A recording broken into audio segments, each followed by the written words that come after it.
elected official currently serving as a member of the Massachusetts House of Representatives since 2019.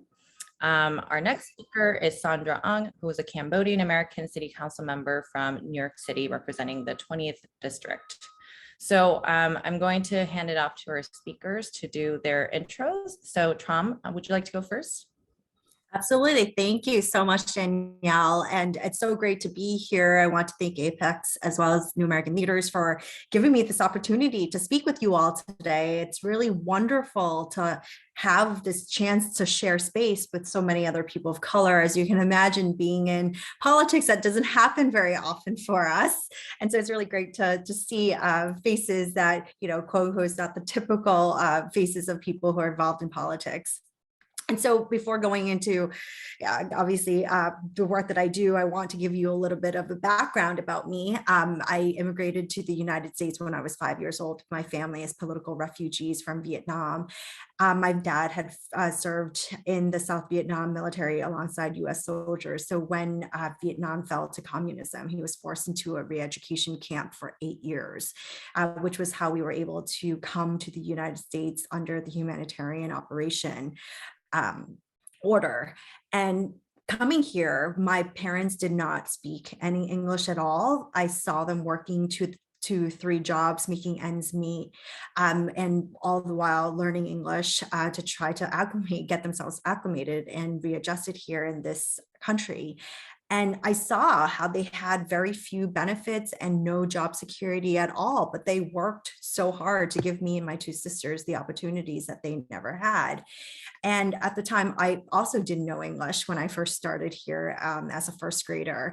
And I was able to learn English in the public school system. And I worked hard to graduate at the top of my class and then become the first in my family to graduate from college. I went to Tufts University and eventually ended up at Northeastern University School of Law, where I got my JD and started practicing. But in seeing how my parents worked so hard growing up and seeing the struggles of immigrant families like mine and working families, that led me to work as a legal services attorney at one of the largest legal services here in our state. And I provided free legal representation to vulnerable populations, including immigrants, survivors of domestic violence, seniors, veterans, people with disabilities, and low-wage workers. And in that work, I saw how good policy helped people and how a lack of policy or bad policy hurt them. So I advocated for policies at the state capitol, helping to secure passage of legislation you might have heard about, like paid family medical leave, making sure we have bilingual education, increasing earned income tax credit for working families. And from this experience, I saw how passing legislation at the State House could help so many communities. And that was when I started thinking about running for office. But what really motivated me to run was that I found out at the time my rep was completely anti-immigrant. He filed an amendment to one of the bills that would have allowed police officers to stop anyone who looked illegal. And so as an AAPI woman, as someone who have had experience with people treating me like the other, like the perpetual foreigner, I was horrified when I found out that my own elected official wanted to codify racial profiling into law. And so for that and many other reasons, I decided to run against them. And I offered a more inclusive and forward-thinking vision of what our community and our government could look like, and people reacted well. And that was how I won my election in 2018 and became the very first Vietnamese American elected into the House and the very first Vietnamese American woman elected into office in Massachusetts. And I've proudly served ever since and hope to encourage more people to get involved. So I'm really glad to see you all here wanting to be involved. Thank you so much. I'm already so inspired. I can't wait to hear Sandra's introduction. So the floor is yours. That's tough to follow. So hi, everybody. I'm City Council Member Sandra Ong, and I was actually just recently elected. I won my election last year, and then I took office of January this year. So I'm just 6 months in. A little bit about who I am. And first, I actually want to thank APAICS and New American Leaders for giving me the opportunity to speak with all of you today. So I was born in Cambodia, and there was a genocide in Cambodia. So we obviously, my immediate family and I had to leave Cambodia. So we went to Taiwan.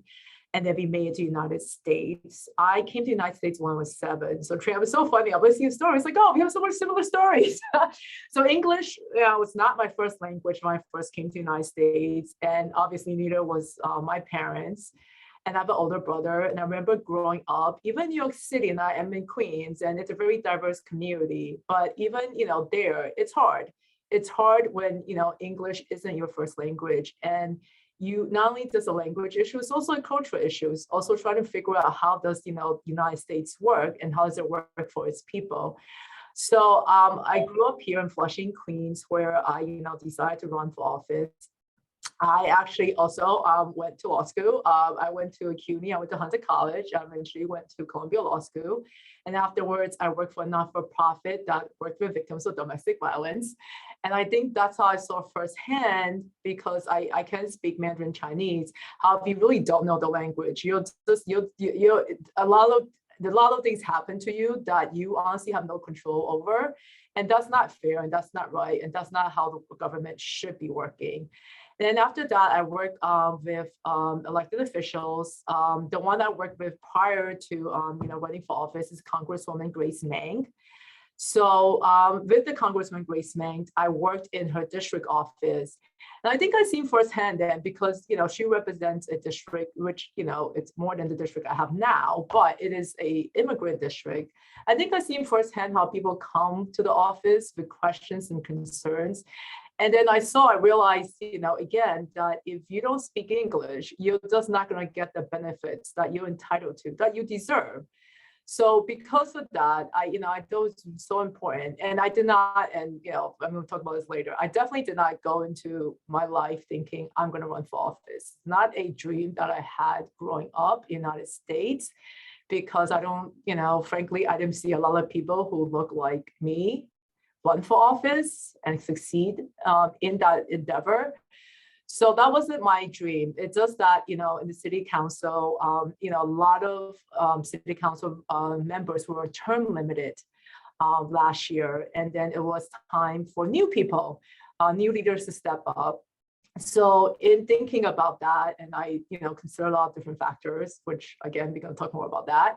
I decided that was really important for Asians, and especially Asian American women, to step up and to run for office.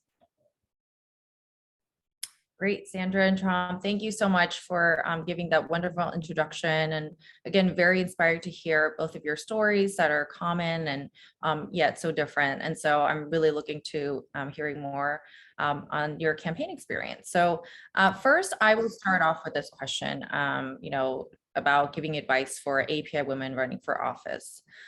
So I want to start off by asking if you could choose 3 things. What are some 3 advice that you would give for API women looking to run for office?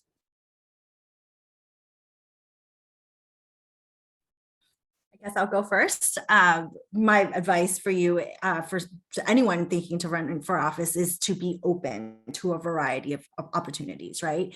And so, like what Sandra was saying, I never thought I was going to run for office. And so seeing this opportunity open up was something that you let yourself be open to opportunities, right? And you kind of put yourself in a position to be ready for it. And so you should start at looking at all the different positions, the local, the state, the federal level. What are areas of interest to you? What are areas where your skill sets will align the best with? And I have to say, I encourage people to look at the local level, but that's not to say that you need to start at the local level in order to run for other seats, right? This was my first election. I ran for state representative.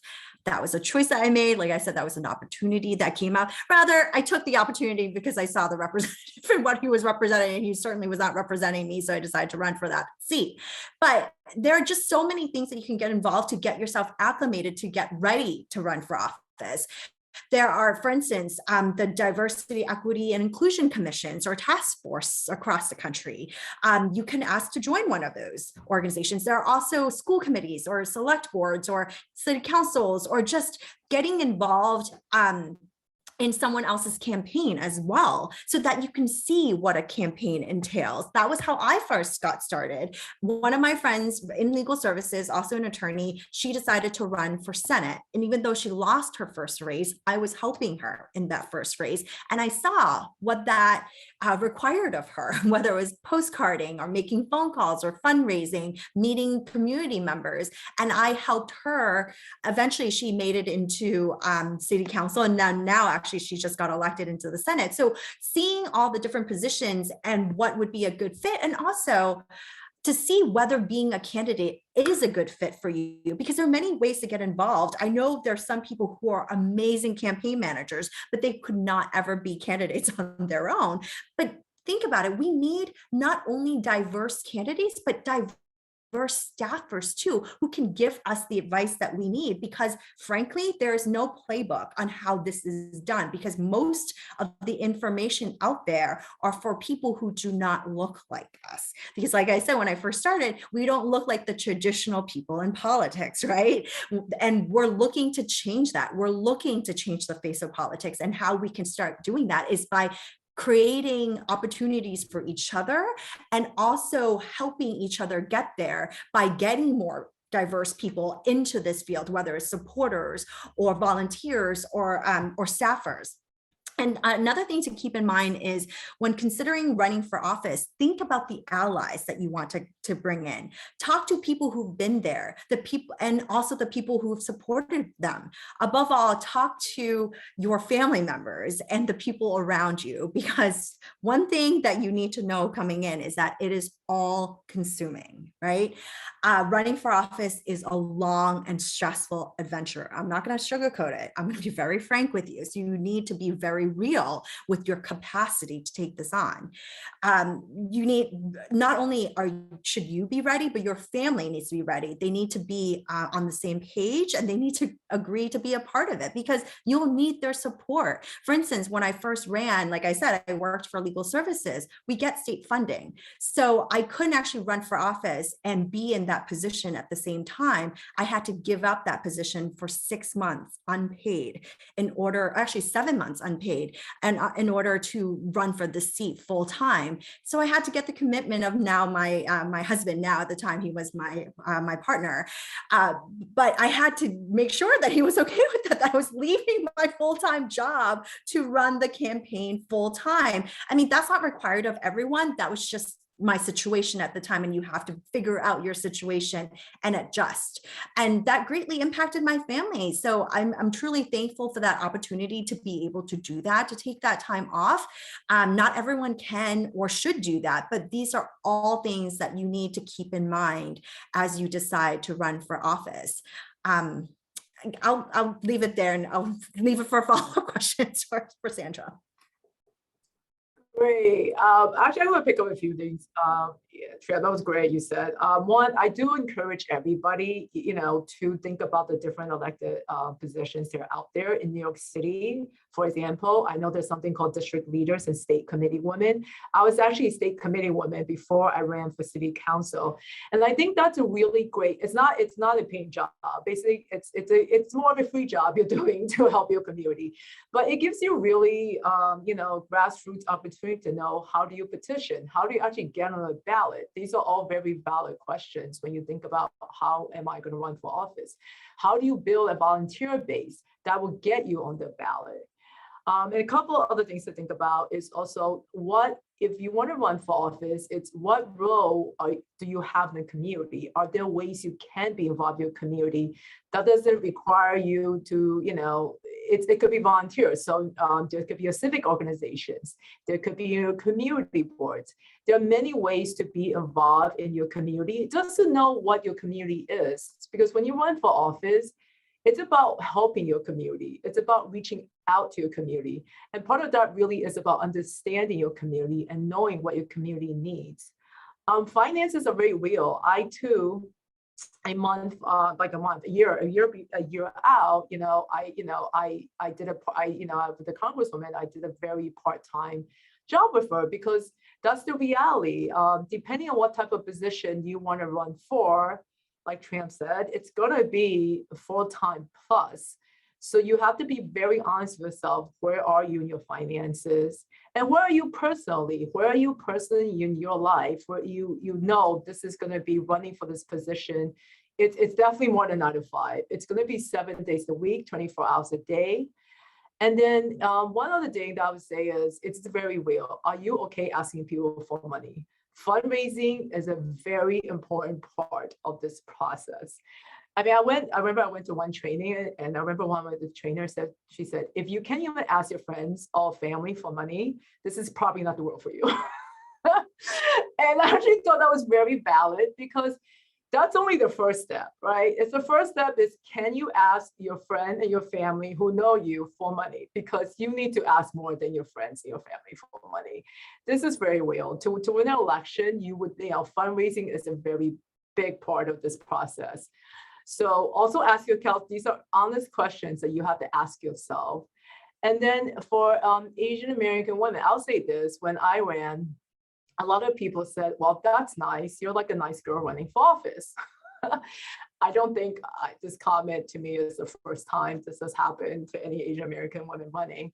But you have to learn how to deal with that. How do you respond to that? I'm not going to tell, I think you have to be who you are when you answer, or how you answer that question. Not that you don't have to answer it in like a verbal way. It could be through your, what you do.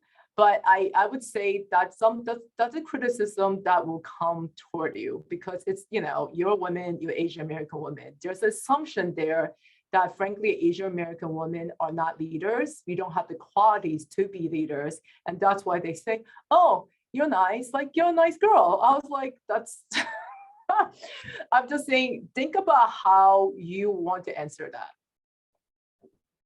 I think I'll be, oh, sorry, go ahead. I didn't want to interrupt you, but I actually, you brought up a great point, Sandra. I remember my first election, I just did such a huge overemphasis of my experience and my schools and my the fact that I'm an attorney, because of that very fact that they don't think that I'm as experienced as someone else. And so that's a strategy to really keep in mind of how much of an emphasis do you want to put on. We did on everything. We put on flyers. So you notice I mentioned Tufts and Northeastern.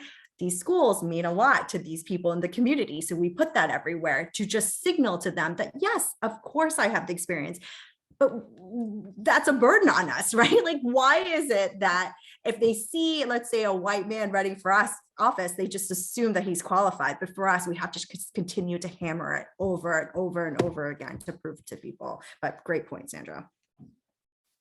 Yeah, I was gonna kind of joke that if I would be a millionaire if I had a nickel for every time people called me a nice girl.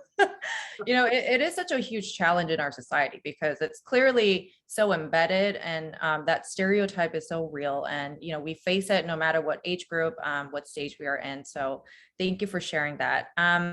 So I want to kind of focus a little more on the running as an immigrant woman. So you all touched on really great points about the tips and advice you have, and really you want the participants to start thinking about and ask themselves. So are there any specific advice or things that you would want them to talk about or think about for immigrant women running for office? Because immigrant women have a very different experience from women in the country. So I would be curious to hear your thoughts on that. So Trom, do you want to get started?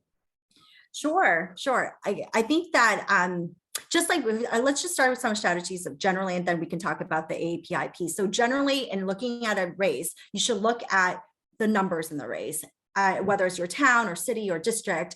Look at whether there's an incumbent that you want to challenge, how much they won by, and if you're running against someone, an incumbent, look at how long ago did they have a race, and what is the percentage they won by in the previous race, because that will really tell you, is this a seat that or is this a race that I'd actually want to get in? Because if you see an incumbent who won by 20, 30 points, it's going to be very difficult for you to win that seat, right? And so these are some of the things to keep in mind. Another thing to keep in mind is that a lot of people will say, well, as a person of color, I should probably look for a position where there are other people, more diversity, or where there's a larger percentage of people of color. But that's not necessarily, that doesn't have to be the case, because for my district, for instance, I'm the very first person of color to ever represent this district, but I saw a growing population of AAPI folks, and I saw a positive trend. So even though my district is over 90% white, I felt like there was an opportunity to get out new voters, to bring them into the fold, to bring these new voters out in order to vote for me. And so in terms of the strategy, like I said earlier, there is no playbook for us. So in order for you to succeed, I think the most important thing for you to remember is to be authentic to yourself, because you'll get a lot of different types of advice. They may not work. Most likely, actually, they will not work for you, because the advice is typically for a typical candidate who's not like you. Like, if you know Massachusetts, you know that we have like a 6'5" governor, right? He's a Republican who's very well liked, the most well-liked governor across the country. And when you talk to a lot of political strategists, they're like, oh, well, you need to do this, you need to do that. And I'm like, are you talking to a Charlie Baker? Because I don't think I look like him.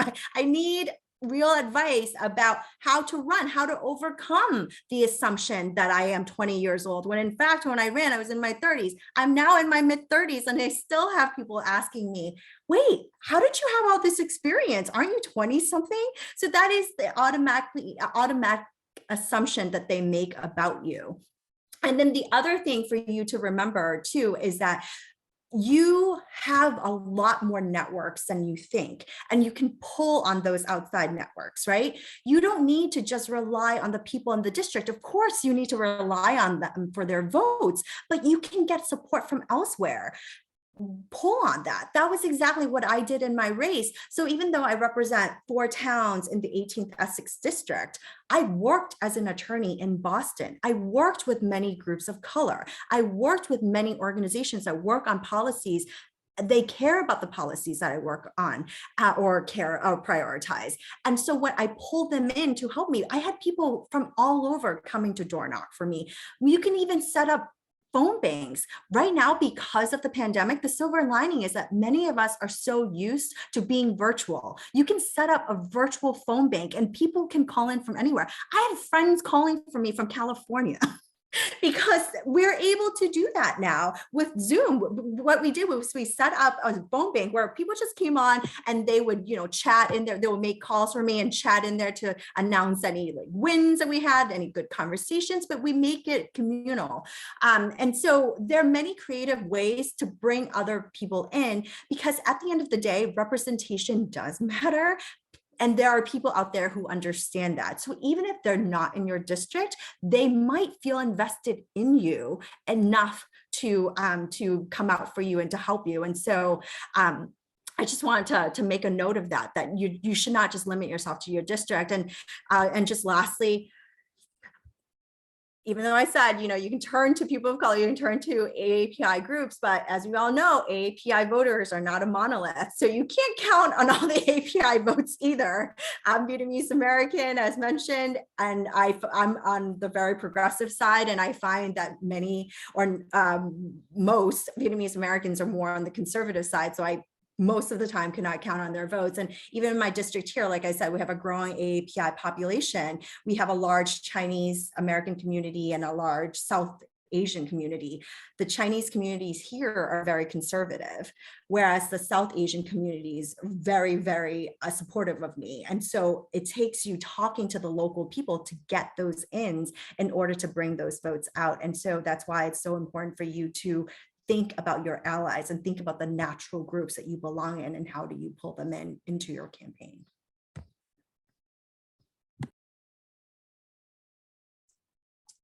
So I'm going to pick up first of what Tran said. Numbers are really important. You really have to take a look at the numbers that is in your district. You looking at the numbers will really give you a very good indication and roadmap of what you need to do. So I will not ignore the numbers, because I guarantee you, when you run for office, anyone's first question to you who's been in this role, they're going to go, what's your path to victory? That's always their first question to you. And you need to sound like you know what you're talking about. You need to give percentages. You need to break out numbers for them. You need to show them, I know this amount group, this amount percentage in my community. This is how I plan to outreach. I know this is my win number. This is what I plan to do. This is number one of how seriously, people would take you as a candidate. Two, if you can, and this depends on your relationships with the other elected officials in the community, in the district we run for, I would reach out to them. I would not make an assumption that, oh, this person, this elected official, I know definitely support this person support this person.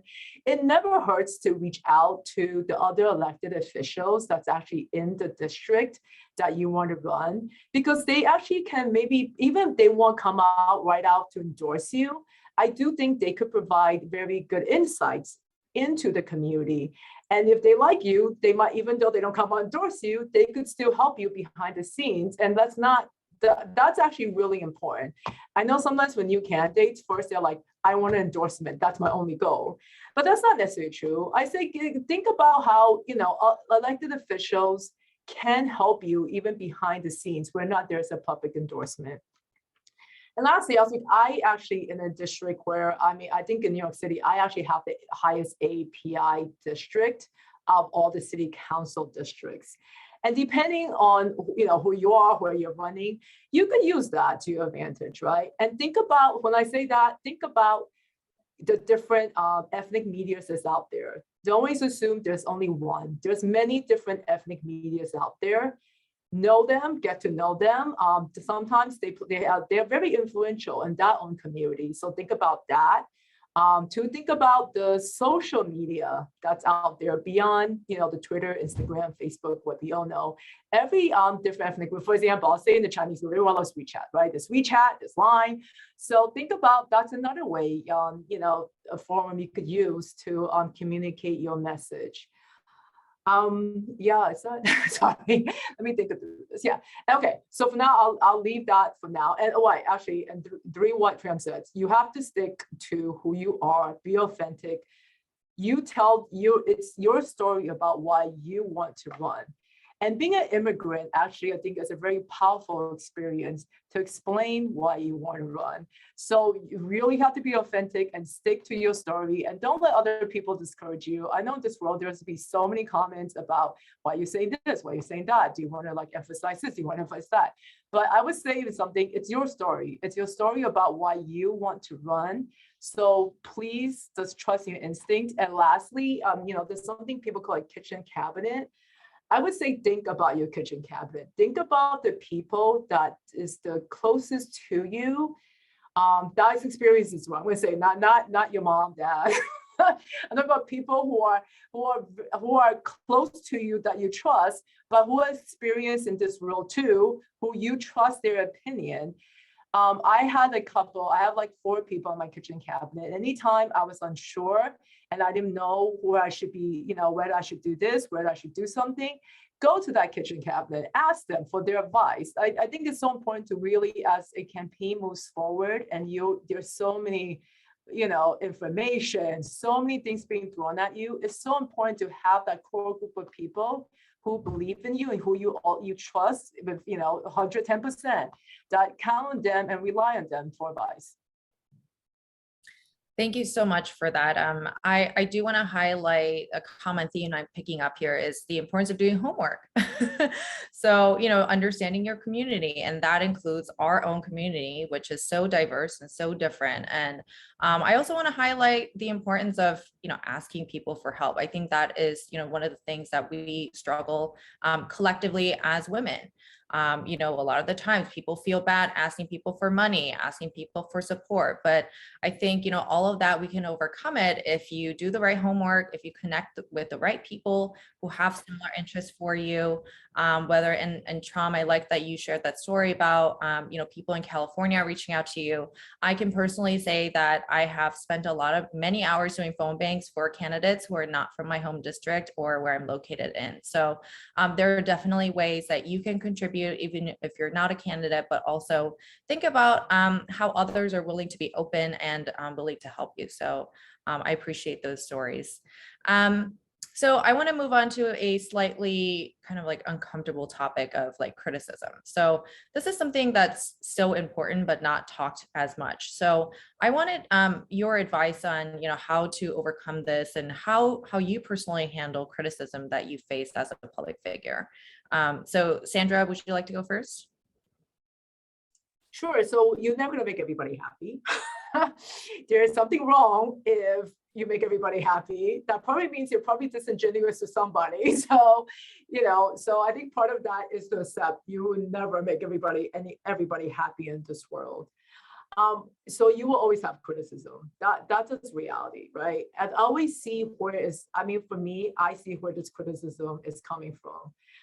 For me, if it's coming from the Twitter world, I'll be blunt, I frankly ignore that because there's a lot going on Twitter. And, if you get caught up in that world, you're truly not focusing on what you should be focusing on. The social media world can be very cruel. But if you just concentrate all your efforts and energy into that, you're not doing, I think, what you should be doing. Campaigning is focusing on what you need to get done to, get to the finish line. If you concentrate too much on that negative, energy on those negative comments or just responding to every single one, that really takes a lot out of you and out of the campaign. But all that said, sometimes some criticisms are valid. Can't ignore all criticisms. Some criticisms are valid. And I think as a candidate, that's when you really make a decision on who is those people that you really take criticisms from. That's what I did mention, your core group, your kitchen cabinet. You bounce it off them. You're like, I heard this. I heard this is the criticism of me. Like this community leader is giving me this feedback. Is this true? Is this valid? So I think that's why it's so important during a campaign to surround yourself by people you trust, because they're the people you could, bounce thoughts, ideas off from. And then lastly, about how you respond to it sometimes, and every campaign makes different strategies about this. You don't have to be the person to respond to it, right? Sometimes you could have somebody in your team respond to it. Sometimes you have a good community leader respond to it. It just depends on what that issue is. So I'm just throwing you ideas, some things to think about. Those are great ideas. You do not need to respond to everything. And I try to approach criticism with rationality, right? And so I evaluate whether the critic has a legitimate point or not, and that determines whether or not I respond to them. So if someone's criticizing me for, just to give an example, like US border policy and why there are so many people, why do we have an open border policy? I don't even try to argue with them. My response is, I do not have control over US border policy. Please reach out to your congressperson or anyone else but me, because I'm a state representative. I could only affect state policies. I'm very, very realistic with these people. But if they're criticizing me for, something that I could actually do something about, then I potentially could go into a conversation with them. For instance, if they're criticizing me for a recent vote, talking about undocumented immigrants, Massachusetts just passed a law to allow anyone, whether or not you have documents, to get a driver's license. I care deeply about that issue. So when they reach out to me about that, I make it a point to call them back to explain my vote to them. And most of the time, these are people who got very bad information out there. So it was very important for me to call them back and explain what the bill actually does versus what they think it does, and why I voted the way that I voted, because if anything, they should respect me for, number one, getting back to them, number two, having a rationale behind it, and number three, actually taking the time to give them the right information. And they can't criticize me for not being transparent about my vote and why I vote for certain things. So by calling them back, you're allowing yourself that opportunity to correct misinformation, but also to show that you know what you're talking about, that you just didn't make this vote willy-nilly, that you thought it through, you had a legitimate reason for it. And even if they disagree with you ultimately, that is fine, because all you can do is to explain yourself. Your job is not to convince everyone 100% of the time. And in terms of people trolling you on social media, I typically ignore them. My team convinces me to ignore them. And that's, again, why it's so important for you to have really strong people around you, and also so important for you to plan ahead and be proactive. So for instance, my team, when we know we have a difficult vote coming up where I know I'm going to get attacked on, we have standard template responses for people who email us, and we prepare that weeks ahead. You know what votes are coming, you know where people stand on things. And so the more prepared you are, then you're less caught off guard, right? And but the reality of it is, don't feed the trolls. They're just trolls out there. They may or may not be real people.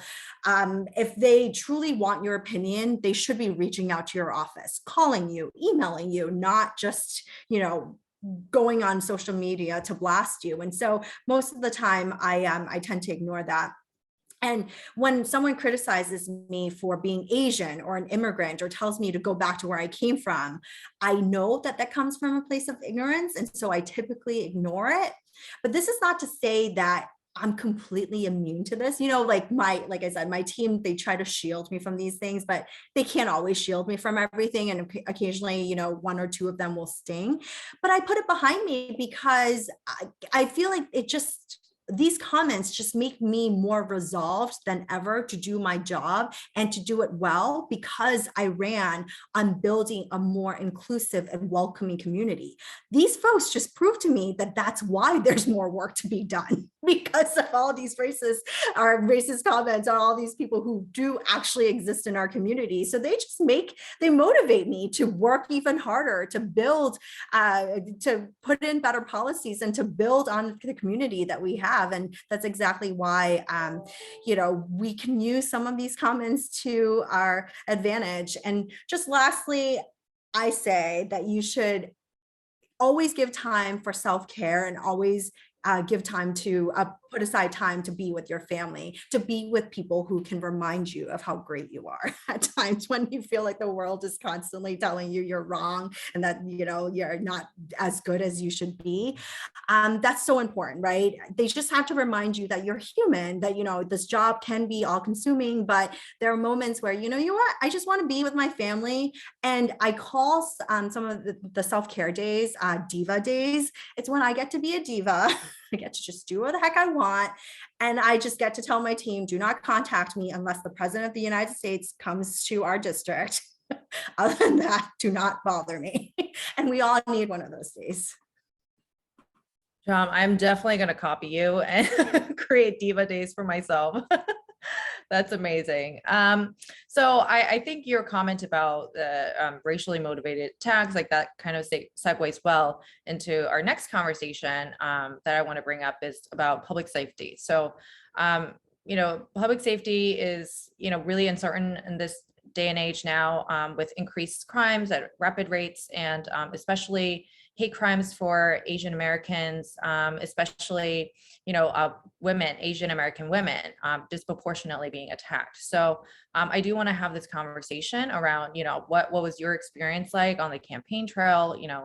Candidates a lot of the times face verbal and physical attacks and assaults when they're campaigning. And so I would love to hear what your experience is like, and any advice that you have to make sure that you're doing everything you can as a candidate for safety. So Sandra, would you like to go first? Sure. So a couple of things on this. One, when you have anyone working for your campaign, interns, volunteers, paid, you should really talk with them at a very practical level, what they're comfortable with. Do they feel comfortable going outside, handing out flyers, talking to strangers, and knocking on doors? I think it's very important to have a real and upfront, frank conversation about that. For my campaign, I definitely did not ever send out high school interns, women, regardless of not by themselves. I actually think this whole, campaigning, is this your first experience in life, talking to strangers, is actually can be pretty intimidating. even if it's not. Like, honestly, for me, even knocking on doors, like, the first few times I'm doing it, I'm like, I don't know how much I love doing this. So it's definitely it's definitely a very, like, it's not a pleasant experience in the beginning. So I definitely do not advise people to just let people to go out by themselves and say, hey, you'll be fine. Three, I think it's really important to also just debrief with people that you're sending out, to talk to them, to see how they're feeling. Also keep in constant contact with, in the campaign, when you're out in the field, there should always be a field organizer, that someone always has their number. Make sure that field organizer is always, that number is out, and that person knows how to be in contact with anyone's out, know how to be contact with field organizer. I mean, for me personally, I did a bit of both. I went out by myself sometimes, and sometimes I went out with, somebody from my team. At all times, my team knows who I was. I let them know who I was. I check in with them regularly, and that was something that worked for me, for my, for the community I was in too.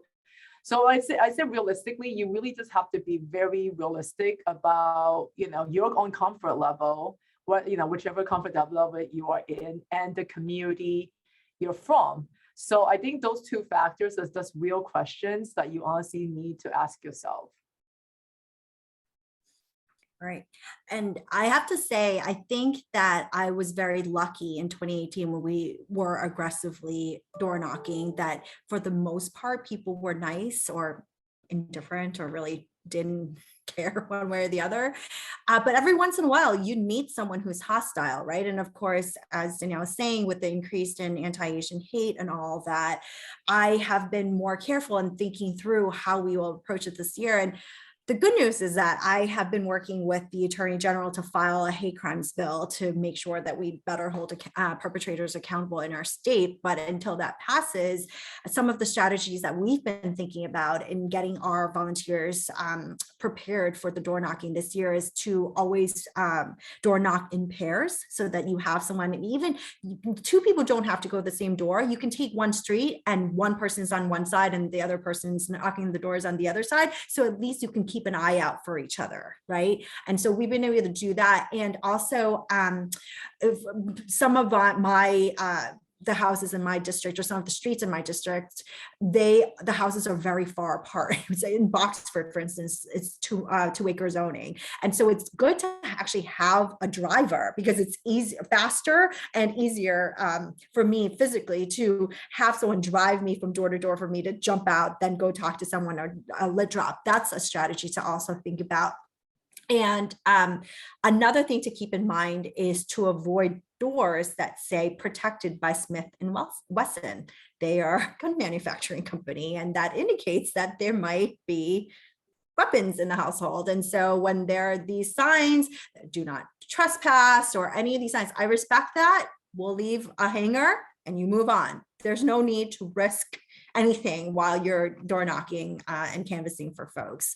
And another thing that we were able to do, we occasionally did, we didn't do this all the time, but when you go into an area where there typically are, I represent the suburbs, right? So there are areas where people just typically aren't outside very much, and you just know that that's the case. Particularly when I have friends who are people of color, they're going into a white community, and I want to make sure that the community is prepped.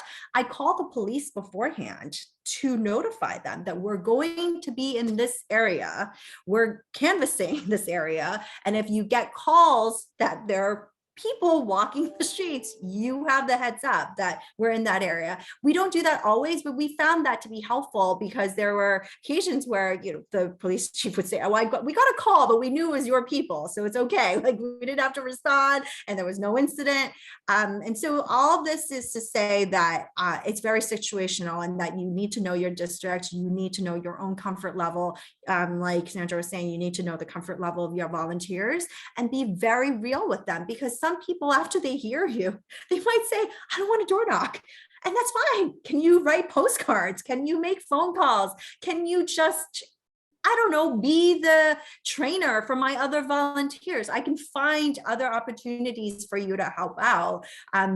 and you'd be surprised, a lot of people are absolutely okay with that, but you just have to really prep them.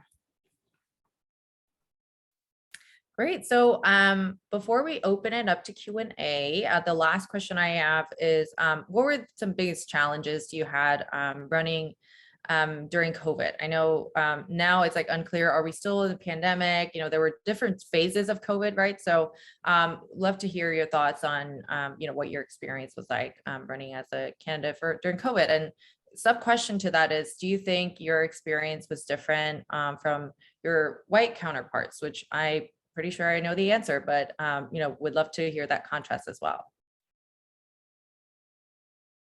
Well, I mean, I could definitely answer, but I mean, I did run. I mean, so my campaign was in the middle of the height of COVID. So it was hard because the traditional way of how you run a campaign was a little bit out the window, right? Traditional way how you run a campaign is knock on doors. Then you recognize, okay, maybe some people really don't want to talk to you on the door because during COVID times. And is it really appropriate to go knocking on doors during COVID times? You know, is that something that, you know, you want to be engaged in as a candidate? And how aggressive do you want to go on this? Also, another thing that most candidates do during COVID times is to be in big crowds, right? It's, you know, you had rallies, you had civic meetings, you have all these meetings. All these meetings were canceled. So the reality is, how do you get your message across when all the traditional ways you think about how to outreach to somebody, how to outreach to your voters are just gone. So those are the ways that, you know, it was challenging. But on the other hand, because it was challenging in that way, I think it made campaigns more creative about how to reach out to voters, which is probably, if it wasn't for COVID, maybe we wouldn't have been as creative. And I would say, you know, what Tram said at the beginning, the phone banking was actually, I think, one of the ways where, you know, it changed during COVID. Before phone banking was, you come to elected's office, you all sit there, you all pick up the phone, you go through this phone list. But because of COVID, you know, there are, you know, like now you could do this online. You could hop on that app, and then people phone anywhere, like you said, California, anywhere it could come and phone bank for you. So I think that's just one of the ways where, you know, while COVID made, you know, some things challenging, it also made campaigns be more creative. And that I think, you know, some of these strategies, because of that, you know, we'll be sticking with, just because, you know, that was a really effective way to reach out to voters. Absolutely. And to add to that, it's not just the phone banking that we did online. We changed in-person events to Zoom events as well. And actually, we were very successful with online Zoom or virtual events where we were able to invite people that you normally wouldn't be able to invite them to an event, but because it's a virtual event, they could hop in. And speaking of Congresswoman Meng, Sandra, she joined one of my Zoom events, and it was very popular. It was an AAPI for Trauma event. I called her last minute, and she was like, oh, sure, I can jump on for like 10 minutes. And she stayed for an hour because we were just online chatting with other AAPI leaders. And so it created opportunities for us to connect. And actually, it created opportunities for people who normally wouldn't go to my event, but they joined because they could just hop on for however long they could and then hop off. It made it a lot easier for them. But the biggest challenge really is, how do you create such events that would attract people? Because after a while, people got tired of being on Zoom, right? What is that? Zoom fatigue is the term. And so you had to find really creative ways. And so one of my creative solutions to getting people engaged, and actually I was just in a meeting prior to this and someone brought it up. I had a cooking with Tram virtual event, because so during COVID, I love to cook, but I don't have time to cook, because now that we're back into the full swing of events and such, I come home so late. But during COVID, I was cooking up a storm every day, and I started posting on social media to connect with people. Everyone loves food, right? And then so someone came up with the idea of, oh, why don't you just show people how to make Vietnamese spring rolls? And so what we did was we sent out the recipe beforehand so people could buy the ingredients, and they could join me in just, you know, making the spring rolls for my birthday last year. And we were able to bring in Senator Markey to sing happy birthday while people were making spring people. So we're just finding all creative ways for people to join in the fun, feel like there's community. And I have to say, I really can't answer the question of whether or not my experience is different from my white counterpart, because to be frank, I wasn't paying attention to what they're doing. I feel like COVID's keeping us so isolated. I was just trying to survive and survive my race. So I was trying to find creative ways to do that. But I feel like all of us really struggled with the not being able to meet or see people in person, and trying to find ways to communicate and send our message. But, you know, it could work. And some of the lessons that we've learned, I hope it could stay permanent, like the phone banking and like virtual events. And even now, you know, as we're kind of at the tail end of the, or I don't like to say the tail end of the pandemic, but as we're, you know, back to somewhat of normalcy, even now I'm still thinking, oh, I should probably do a virtual event, because there's still so many people who wouldn't come all the way to my district, and I kind of want to invite them so they could join in the fun. And so all of these things, it's just the most important thing is to stay flexible and be open to ideas, because someone literally threw that idea out and we ran with it, and it was such a huge success. So if you would do another spring roll making party, I think all of us on this call would love to join. So please send us an invite. Okay, so we are a little over time. We have about 6 minutes. So I do want to open it up to Q&A coming from our audience. So if you do have a question, please feel free to unmute yourself and briefly introduce yourself and ask the question. And Lara said, count me in for the spring roll party. So everyone is in. And I have a question too. Hi, I'm Lara Gregory. I'm the founder of Filipino Americans for Racial Action. I'm in Queens, New York, and I do know council member Sandra Ng, and I have to say that one of the great things that she did during her campaign was that to take the time and send thank you cards to those who donated. And I felt like it's really classy, and that if there's another fundraising, I will happy to give again, because I like thank you cards.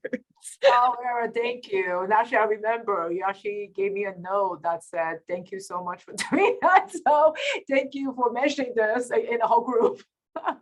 Yeah, because I feel like it's important to have a distinct touch, and that was such a distinct touch because so many people ran in the New York City Council elections. But I digress. My specific question is this: we've heard about our immigrant experience and also being a woman.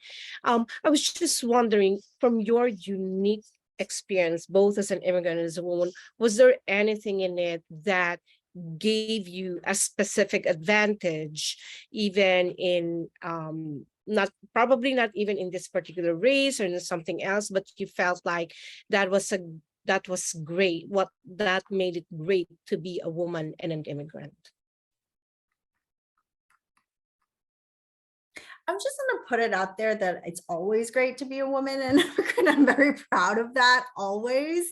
And I think that the immigrant story sells because you are selling the American dream, right?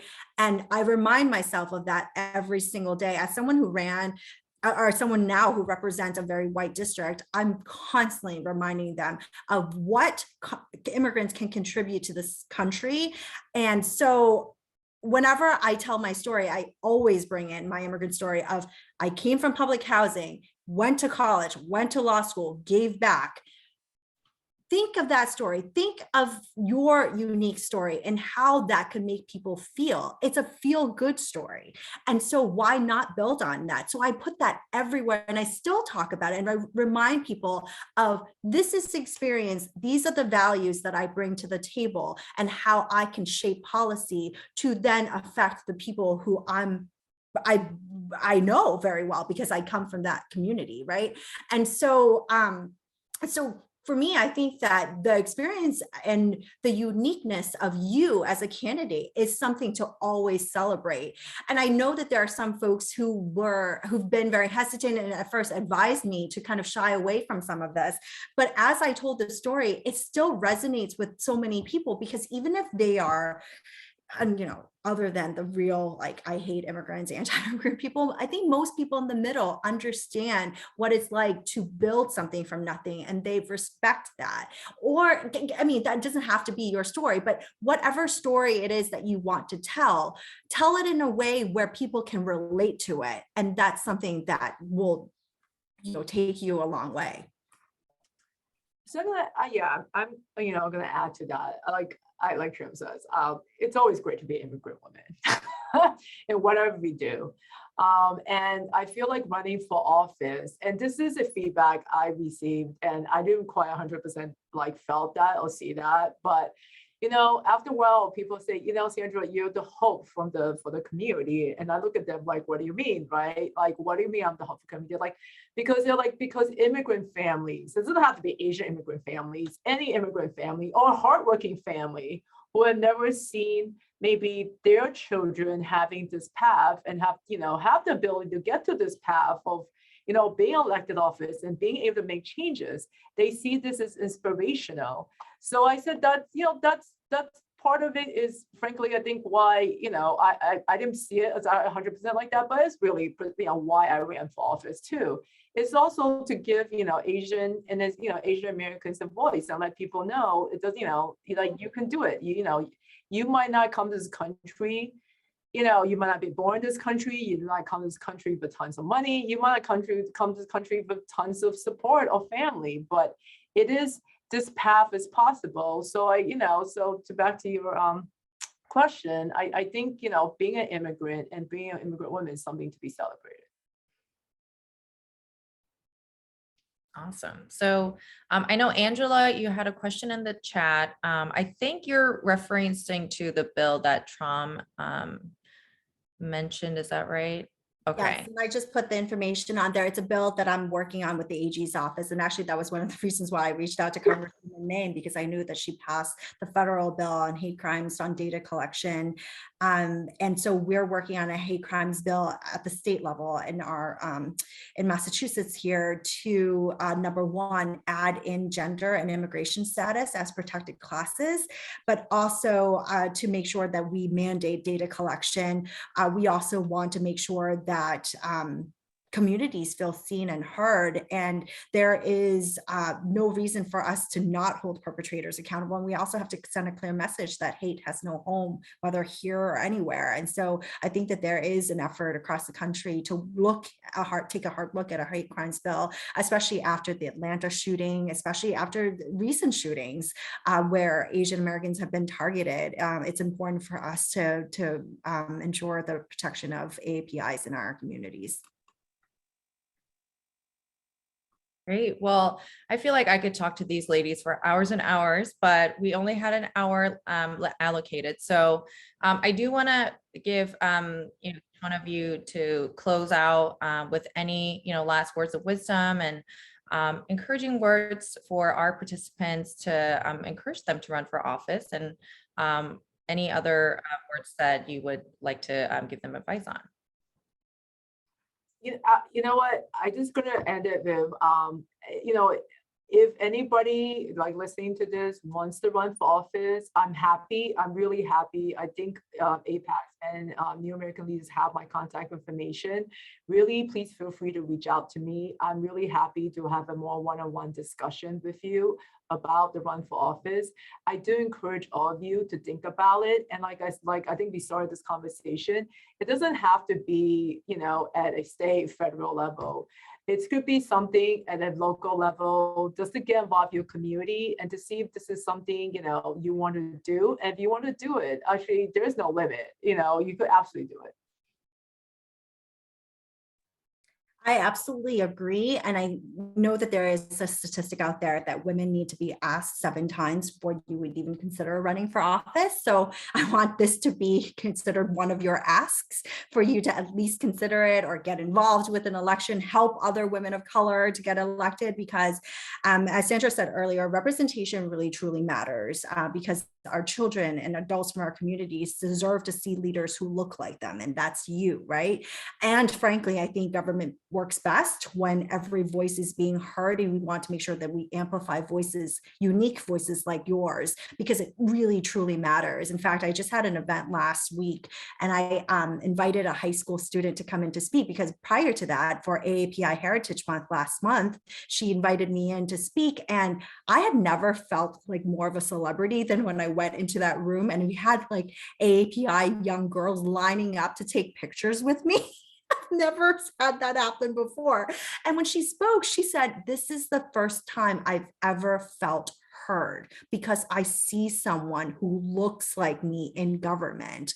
That's the power of representation. So don't forget that when it's hard, we just have to do it because it matters so much. Yeah, Sandra and Tom, you guys are superstars in our eyes. So please keep up the great work. And thank you for the attendees for coming out today. And thank you for the kind words and supportive message about our webinar. I hope it was helpful, and that that you all will consider running for office. And this is one of the 7 asks to run for office. So again, thank you everyone for joining today, and I will see you next time.